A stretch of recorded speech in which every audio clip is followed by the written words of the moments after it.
Hi guys, ನಮಸ್ತೆ ಎಲ್ರಿಗೂ. ಇದು ಮಧ್ಯಾಹ್ನದಿಂದ ಲಾಗ್ ಸ್ಟಾರ್ಟ್ ಮಾಡಿದ್ದೀನಿ. ಲಾಗ್ ಅನ್ನೋದಕ್ಕಿಂತನೂ ದೇವಸ್ಥಾನಕ್ಕೆ ಹೋಗ್ತಾ ಇದ್ದೀವಿ, ಶ್ರೀರಾಮನವಮಿ ಎಲ್ಲ. ಹಾಗಾಗಿ ಪೂಜೆ ಎಲ್ಲ ಮುಗೀತು ಮನೇಲಿ. ಈಗ ತಾನೇ ಎಲ್ಲ ಕೆಲಸ ಮುಗಿಸಿ ಈಗ ದೇವಸ್ಥಾನಕ್ಕೆ ಹೋಗ್ತಾ ಇದ್ದೀವಿ. ಬನ್ನಿ, ನಮ್ಮ ನೆಲಮಂಗಲದಲ್ಲಿ ಶ್ರೀರಾಮನವಮಿ ಹೇಗೆ ಮಾಡ್ತಾರೆ ಅಂತ ತೋರಿಸ್ತೀನಿ. ನಿಜವಾಗ್ಲೂ ತುಂಬಾ ಚೆನ್ನಾಗಿ ಮಾಡ್ತಾರೆ. ಒಂದು ದೇವಸ್ಥಾನದಲ್ಲ, ಸುಮಾರು ದೇವಸ್ಥಾನದಲ್ಲೆಲ್ಲನೂ ಅದೇ ಥರನೇ ಮಾಡ್ತಾರೆ. ಒಂದು ನೋಡಿ, ಅಲ್ಲಿ ನಂದು ಡಾಲ್ ಕಾಣಿಸ್ತಾ ಇದೆಯಲ್ಲ, ಪಿಂಕು, ಮೊನ್ನೆ ತೊಗೊಂಡಿದ್ದು. ನೋಡಿ ಹೆಂಗಾಗಿದೆ ಅಂತ. ನೋಡಿ ಗಾಯ್ಸ್, ಸಿಂಪಲಾಗಿ ಪೂಜೆ ಆಗಿದೆ. ಶ್ರೀರಾಮನವಮಿ ದಿನ ಸಿಂಪಲಾಗಿ ಪೂಜೆ ಮುಗಿಸಿ ದೇವಸ್ಥಾನಕ್ಕೆ ಹೋಗ್ತಾ ಇದ್ದೀವಿ. ಸಿಂಪಲಾಗಿ ಹೊಸ್ಲಿಗೆ ರಂಗೋಲಿ ಹಾಕಿದ್ದೀನಿ. ಅಲ್ಲಿ ನಮ್ಮ ಮನೆಯವರು ಕಾರಿಗೆ ಹೂವು ಏನೋ ಹಾಕ್ತಿದ್ದಾರೆ ದೇವ್ರದ್ದು.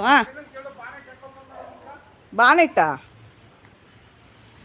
ಅದಕ್ಕೆ ನಾಳೆ ಹಾಕೋಣ ಅಂತ ಹೇಳಿದ್ದು ನಾನು. ನೋಡಿ ಸಿಂಪಲಾಗಿ ರಂಗೋಲಿ ಬಿಟ್ಟಿದ್ದೀನಿ ಗಾಯ್ಸ್. ನಮ್ಮ ಮನೆಯವರು ಬೇಡ ಕಾರಲ್ಲಿ ಅಂದರೂ ಕೇಳ್ತಾ ಇಲ್ಲ ಕಾರಲ್ಲೇ ಹೋಗೋಣ, ನಾನೇ ಕರ್ಕೋಗ್ತೀನಿ ಅಂತ ಅವ್ರೆ. ಇನ್ನು ಅಮ್ಮ ಲಾಕ್ ಯಾರು ಮಾಡ್ತಾರಮ್ಮ? ನೋಡಿ ಹೆಂಗೆ ಮಾಡ್ತಾರೆ ನೋಡಿ ಹೇಳ್ತಾ ಇದ್ದೀನಿ, ಕಾರಲ್ಲಿ ಬೇಡ ಬೈಕಲ್ಲಿ ಹೋಗೋಣ ಅಂತ. ಇಲ್ಲಪ್ಪ, ನಾನು ಕರ್ಕೊಂಡು ಹೋಗ್ತೀನಿ. ಇನ್ನು ಅಷ್ಟೊಂದು ಪ್ರಾಕ್ಟೀಸ್ ಇಲ್ಲ, ಹೆಂಗೆ ಮಾಡ್ತಾವ್ರು ನೋಡಿ. ನೋಡೋಣ ಹೆಂಗೆ ಓಡಿಸ್ತಾರೆ ಅಂತ ನೋಡ್ತೀನಿ ನಾನು. ಅಲ್ವ ರೀ? ಹಾಯ್ ಮಾಡ್ರಿ. ನೋಡೋಣ ಗೈಸ್ ಯಾವ ಥರ ಓಡಿಸ್ತಾರೆ ಬೈಕ್, ಸಾರಿ ಕಾರ್ನ. ನೋಡಿ ಬಿಡೋಣ. ಆಂಜನೇಯ ಗಣೇಶ ನೋಡಿ, ನಮ್ಮದು ಗಣೇಶ ಹೇಗಿದೆ ಇದು ಲಾಕ್ ಮಾಡ್ತೀನಿ. ನೋಡಿ ಗಾಯ್ಸ್, ಎಷ್ಟು ಟ್ರಾಫಿಕ್ ಇದೆ ನಮ್ಮ ನೆಲಮಂಗಲದಲ್ಲಿ ಅಂತ ನೋಡಿ. ನಡಿ ನಡಿ, ಆ ಕಡೆ ನೋಡು ಫಸ್ಟು. ಕಾರಲ್ಲಿ ಪಾರ್ಕ್ ಮಾಡಿ ಬಂದಿದ್ದೀವಿ. ದರ್ಶನಕ್ಕೆ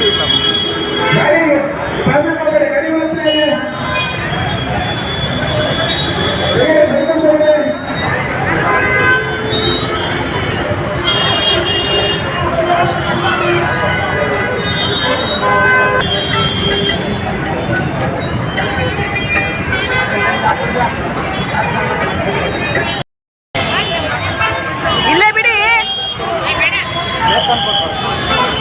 ಚಪ್ಪಲ್ ಬಿಡಿ.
ನೋಡಿ ಗಾಯ್ಸ್, ಇದು ದೇವ್ರ ದರ್ಶನ ಎಲ್ಲ ಮಾಡಿದ್ವಿ. ಮಂಗಳಾರತಿ ತೊಗೊಂಡು ಆಮೇಲೆ ನಾನು ಲಾಸ್ಟಲ್ಲಿ ದೇವ್ರ ಕೈ ಮುಕ್ಕೊಳ್ತಾ ಇದ್ದೆ. ಈ ಕಡೆ ಎಲ್ಲ ಪ್ರಸಾದ ಕೊಡ್ತಾಯಿದ್ರು. ನಿಜವಾಗ್ಲೂ ಸಖತ್ತು ರಶ್ ಇತ್ತು.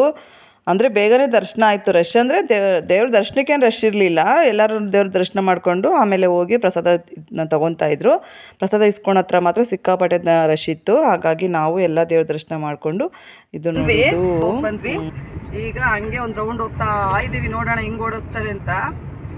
ಚೆನ್ನಾಗೇ ನಮ್ಮನೆಲ್ಲರೂ ಕರ್ಕೊಂಡು ಒಂದು ರೌಂಡು ಹೋಗ್ಬಿಟ್ಟು ಬಂದಿದ್ದಾಯಿತು. ನೋಡಿ, ಇದು ದೇವಸ್ಥಾನ, ರಾಮಂದು ದೇವಸ್ಥಾನ, ಆಂಜನೇಯನ ದೇವಸ್ಥಾನ.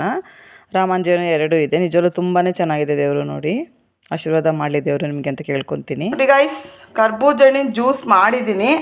ಈಗ ಇದನ್ನು ಮಿಕ್ಸ್ ಮಾಡಬೇಕಂದ್ರೆ ಏನು ಗೊತ್ತಾ, ಫುಲ್ಲು ಇದನ್ನೇ ಹಾಕಿಲ್ಲ, ಎಲ್ಲನೂ ಆ್ಯಡ್ ಮಾಡಿದ್ದೀನಿ. ಏಲಕ್ಕಿ, ಸಕ್ಕರೆ ಸ್ವಲ್ಪ ಮತ್ತು ಶುಂಠಿ ಎಲ್ಲನೂ ಆ್ಯಡ್ ಮಾಡಿದ್ದೀನಿ. ಹಾಗಾಗಿ ಬೇರೆ ಏನೂ ಆ್ಯಡ್ ಮಾಡಲ್ಲ. ಇದಕ್ಕೆ ಐಸ್ ಕ್ಯೂಬು ಹಾಕ್ಬಿಟ್ಟು ಗ್ರೈಂಡ್ ಮಾಡಿದ್ದೀನಿ. ಹಾಗಾಗಿ ಇದನ್ನು ಫುಲ್ಲು ಇದಿದೆ. ಇದಕ್ಕೆ ಇವಾಗ ಎಷ್ಟು ಬೇಕಷ್ಟು ನೀರು ಸೇರಿಸ್ಕೊತೀನಿ. ಫುಲ್ ಗಟ್ಟಿ ಇದ್ರೆ ಕುಡಿಯೋಕ್ಕಾಗಲ್ವಲ್ಲ, ಹಾಗಾಗಿ ನೋಡಿ ಈಗ ಎಷ್ಟು ಬೇಕಷ್ಟು ನೀರು ಆ್ಯಡ್ ಮಾಡ್ಕೊಂಡಿದ್ದೀನಿ. ಇವಾಗ ಇದನ್ನು ಗ್ಲಾಸಿಗೆ ಹಾಕ್ಬಿಟ್ರೆ ಕೊಡೋಕ್ಕೆ ಚೆನ್ನಾಗಿರುತ್ತೆ. ನಿಜವಾಗ್ಲೂ ಕರ್ಬೂಜದ ಹಣ್ಣಲ್ಲಿ ತುಂಬ ಹೆಲ್ತ್ ಬೆನಿಫಿಟ್ಸ್ ಇದೆ. ಹಾಗಾಗಿ ಕರ್ಬೂಜದ ಹಣ್ಣು ಯೂಸ್ ಮಾಡ್ತಾನೇ ಇರಬೇಕು. ಜ್ಯೂಸು ಇಲ್ಲಾಂದರೆ ಹಾಗೇನೂ ತಿನ್ಬೋದು, ಇಲ್ಲಾಂದರೆ ಜ್ಯೂಸ್ ಥರನೂ ಮಾಡ್ಕೊಂಡು ಕುಡಿಬೋದು. ಹಾಗಾಗಿ ನಮ್ಮ ಮನೆಗೆ ಎಲ್ರಿಗೂ ಜ್ಯೂಸ್ ಇಷ್ಟ, ಅದಕ್ಕೆ ಮಾಡ್ತಾಯಿದ್ದೀನಿ guys. Thank you for watching. Hi guys, ನೋಡಿ ಕರ್ಬೂಜದ ಹಣ್ಣಿನ ಜ್ಯೂಸ್ ಮಾಡಿದ್ದೀನಿ. ಈಗ ಬೇಸಿಗೆ ಅಲ್ವಾ, ನಿಜವಾಗ್ಲೂ ತುಂಬ ಬಿಸಿಲಿರೋದ್ರಿಂದ ಈ ಕರ್ಬೂಜದ ಹಣ್ಣು ತುಂಬ ತಂಪಂತ ಹೇಳ್ತೀನಿ ದೇಹಕ್ಕೆ. ಹಾಗಾಗಿ ಕರ್ಬೂಜದ ಹಣ್ಣು, ಏಲಕ್ಕಿ ಮತ್ತು ಶುಂಠಿ, ಸ್ವಲ್ಪ ಸಕ್ಕರೆ ಆ್ಯಡ್ ಮಾಡಿದ್ದೀನಿ. ಎಲ್ಲನೂ ಹಾಕಿ ಜ್ಯೂಸ್ ಮಾಡಿದ್ದೀನಿ. ವೆಯ್ಟ್ ಮಾಡ್ತಿದ್ದಾರೆ ನನ್ನ ಮಗ, ನಮ್ಮ ಯಜಮಾನ್ರು ಇಬ್ಬರೂ ಕುಡಿಯೋಕ್ಕೋಸ್ಕರ. ಹಾಗಾಗಿ ನೋಡಿ ಇದು ಬುಲೆಟ್ ಜಾರಲ್ಲಿ ಗ್ರೈಂಡ್ ಮಾಡಿದ್ದೆ.